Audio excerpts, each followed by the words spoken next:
lead 2-1. Big final play. Oftentimes it ends in the goal.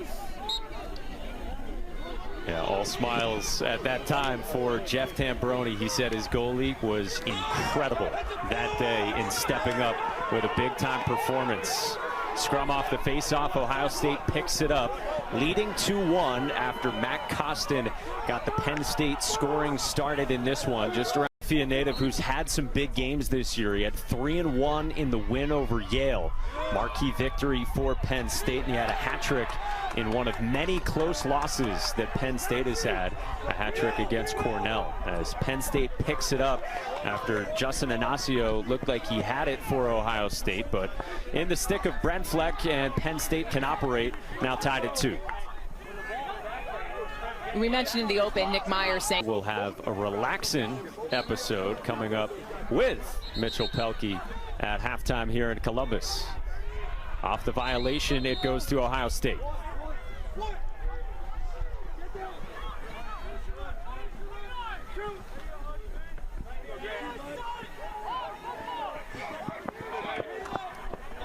Faceoffs, Ohio State with the edge there, 4-1. Wanted that one back, but beautiful ball movement for Ohio State. And the first goal today for the fifth-year senior Colby Smith, who got really snake bit by COVID last year, was a medical shutdown the entire year. And so he said it was a no-brainer to come back for his 5th season and play once again in the scarlet and gray. Now back to the face-off X. 4 out of 6 so far belong to Ohio State, and they pick up the ground ball with Alex Marinier, freshman who's playing in just his 2nd career game. But then Ohio State at home trying to bounce back from Sunday's loss against Penn State. And the gauntlet continues for the Nittany Lions. And it's 4-3 Buckeyes as we start the second, and a second face-off violation on Penn State. Push when he gets the short stick on him, you got to do your best to try to take it and credit the rest of his teammates. They were able to give him space and room to get a good shot off. And then Hudson Bohn with a face-off win for Penn State.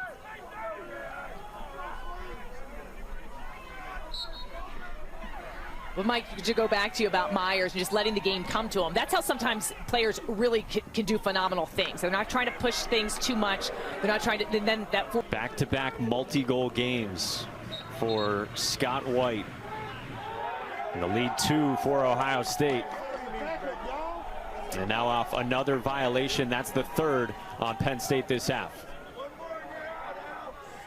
BTS, and you can watch everything on the ESPN app. She and Sandwich Birch, Mike Monaco, our entire crew with you as Penn State. Used him in multi-positions, played attack for 4 years. Have used him more in the midfield role, could see him on attack, just kind of doing anything to help the team. Costin was hounding Zupicic in the middle of the field. And Penn State will possess with Ohio State. Then went 2-3. Wins at North Carolina and Notre Dame.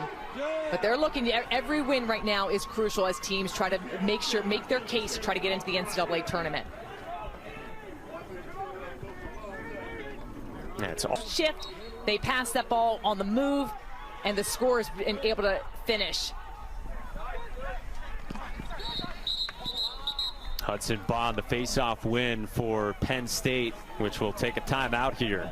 Shooting location, 23rd goal this season.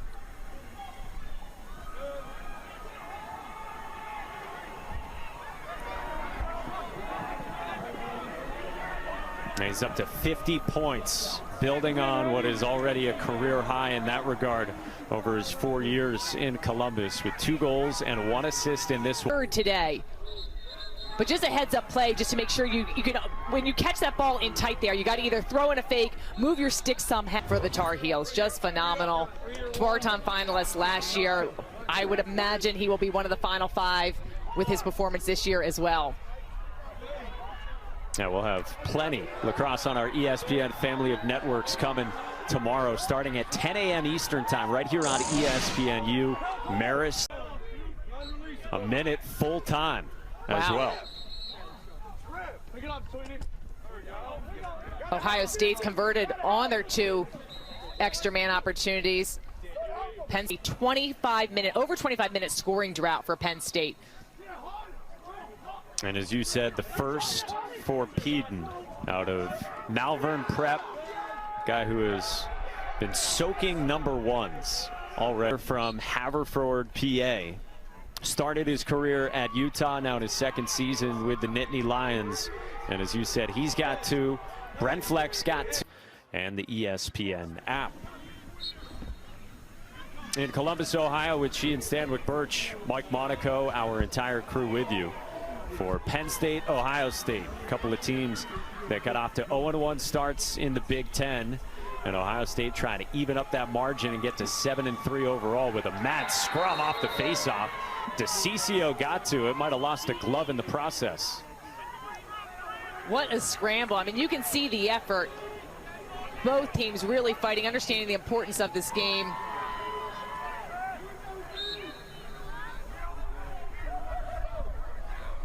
You see, if you're a young player out there, you see when you get behind the cage, whether you're a midfielder or attacker, you want to be shifty, go back and forth, trying to get your defender to slip up just a little bit, hesitate for 1 second, so you can get your hands free to get the shot off. Zupicic was thinking. But they got to find the bright spots. They've got still a lot of season left. Great face-off win here. They have to string together some goals. Yeah, after that first career goal as well for Jack Posey, out part of that second line midfield group that's been banged up, but he's been the consistent guy on that second line, according to Jeff Tambroni. Undersized, but in his head coach's words, tough as heck. And he is a great dodging midfielder too, scoring that goal, but Ohio State with possession.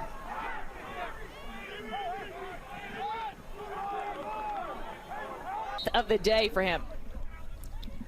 And hey, if Colby Smith is revving the engine, I'm doing what Jackson Reed's doing. I'm hitting the Get deck. out of the way. I'm on all fours. Nick Myers telling us they waited a long time figuring out what his collegiate plans would be, and so happy that he landed playing lacrosse. So 18 on the scoreboard from Ohio State. A 10-goal lead once again, and a Penn State player down at midfield. It's Pup Buno. The tournament's going to be their only way into the NCAA tournament. If you win the automatic bid, you don't have to be over 500 in terms of your win-loss record, but to